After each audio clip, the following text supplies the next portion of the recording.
నమస్కారం. మన సంప్రదాయాల్లో బల్లి పడటాన్ని చాలా ముఖ్యమైన శకునంగా చూస్తారు. అది శరీరంపై ఏ భాగంలో పడితే ఎటువంటి ఫలితాలు కలుగుతాయో అనేది తరతరాలుగా వస్తున్న నమ్మకం. ఈరోజు మనం ముఖ్యంగా మగవారి శరీరంపై బల్లి పడితే కలిగే కొన్ని ఫలితాల గురించి, జ్యోతిష్య శాస్త్రం దీని గురించి ఏం చెబుతుందో క్లుప్తంగా తెలుసుకుందాం.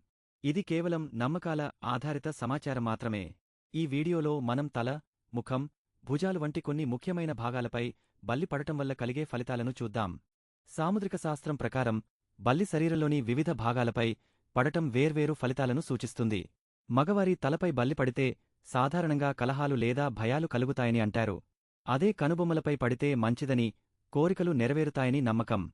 కుడి కంటిపై పడితే శుభం, ఎడమ కంటిపై పడితే అశుభం లేదా ఏదైనా సమస్య రావచ్చని భావిస్తారు.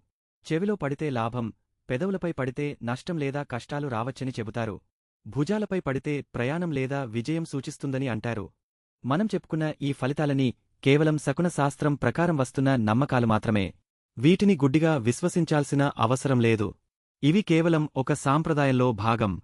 ఇలాంటివి జరిగినప్పుడు మనసుకు అశాంతి కలగకుండా ఉండటానికి కొన్ని పరిహారాలు, ఉదాహరణకు స్నానం చేయడం లేదా దేవాలయ దర్శనం సూచించబడ్డాయి.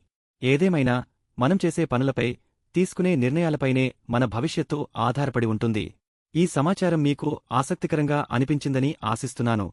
ఈ వీడియో నచ్చితే లైక్ చేయండి, మీ స్నేహితులతో పంచుకోండి మరియు మన ఛానల్ను సబ్స్క్రైబ్ చేసుకోవడం మర్చిపోకండి. మీ అభిప్రాయాలను కామెంట్లలో తెలపండి. ధన్యవాదాలు.